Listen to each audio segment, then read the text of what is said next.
Shree Krishna by now was 4.5 years old. He was still not big enough to graze the cows. So the parents said, all right, you can go and take care of the calves. The children would go with the calves, play around. It was a carefree life. His friends were Sri Dama, Dhansuk, Mansuk, Stoka Krishna, Madhumangal, etc. These sakhas did not see him as God. They looked on him as their dear friend. So what kind of bliss Sri Krishna would shower upon them, you can get an idea from this pad. Dekho dekho ri ha, dekho dekho ri, gwal balan yari, dekho dekho ri.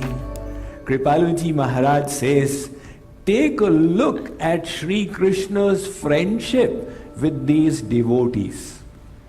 In gwalan mukh chori chori hari, khat kaur kahi balihari, dekho dekho ri. Sri Krishna would take food from his house. Yashoda Maiya would say, Lala, I am tying your tiffin, take it with yourself. And the sakhas would also take the food. So there in the forest, they would all sit down to eat. It was not exactly a potluck, because they would all have brought their own tiffins cooked by their own mayyas, and they would eat that food. But Sri Krishna would keep his eyes on the food his friend is eating. What did your Maiya cook? Give me a little bit. The Sakha would say, you hungry fellow, you eat your own, I will eat my own. Bhukha, bhik manga, every day you look at my food. Now imagine God is being insulted in this manner. If you insult your friend like this, how offended he or she will feel? Let us say that some of your friend reaches your home for 3 days at lunchtime. So internally you think this nuisance always comes at lunchtime, I have to feed him. But you don't say it with your mouth. With your mouth you say, aye, aye, you have come at the right time, please come and sit and eat with me. However, if you are frank with your friend and say, is this the only time you get, can't you come at some other time? That friend will feel so offended, he thinks I'm coming for the sake of food, I will never go to his house again. However, here this kind of behavior is being done with God. He says, what has your Maiya made? And the Sakha says, you eat your own. But when the Sakha starts eating, Sri Krishna holds his hand. The Sakha takes with the reverse hand and puts it in his mouth. Sri Krishna stops him right there. He takes from his mouth the half-eaten food and eats it. How hungry he is. Not for food, for the love of his devotees. And then he says, wow, your Maiya makes such tasty food. I'll tell my Yashoda Maiya to learn from her. So that is the kind of bliss that he is showering. These sakhas don't realize that they are playing with God. By his yoga maya, he has made them all forget. And he has forgotten himself as well. So they play games. Rijavat khel jitaya sakhan ko, ghoda bani bani banwari, dekho dekho ri. They play games And in the game, the condition is he who will win will be the rider, and he who will lose will be the horse. Now Krishna Kanhaiya Lal has lost. So it is your turn. Give your turn and become the horse. But the Sri Rama and Dhansukh are very big. So what?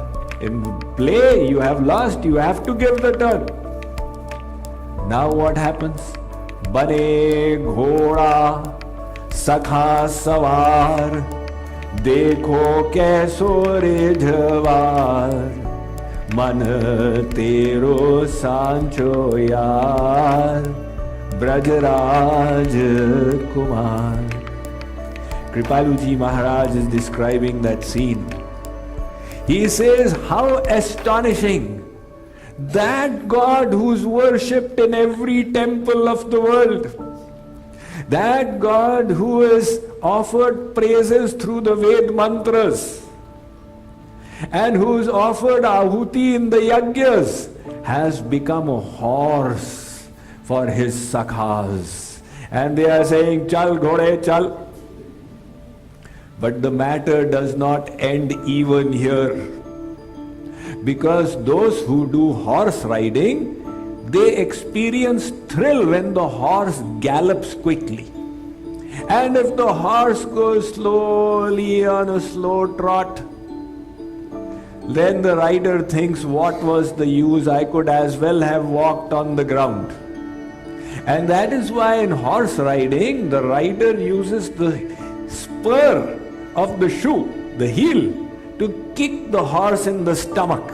And receiving that kick, the horse then stops galloping. So Shree Krishna is going slowly. And the Sakha gives him a kick. Receiving that kick, Shree Krishna is amazed.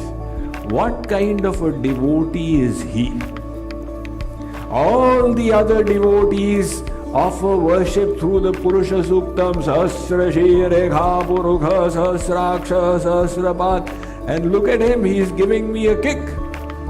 But that Sakha is in such a state of love that the knowledge he is God has drowned in it. We cannot artificially copy that. You cannot say, all right, Shree Krishna is my friend, I'll go to the deity and kick it. Hey, Lala. That will be considered an offense for us because our intellect has not drowned in love. So as yet we must follow the external maryada.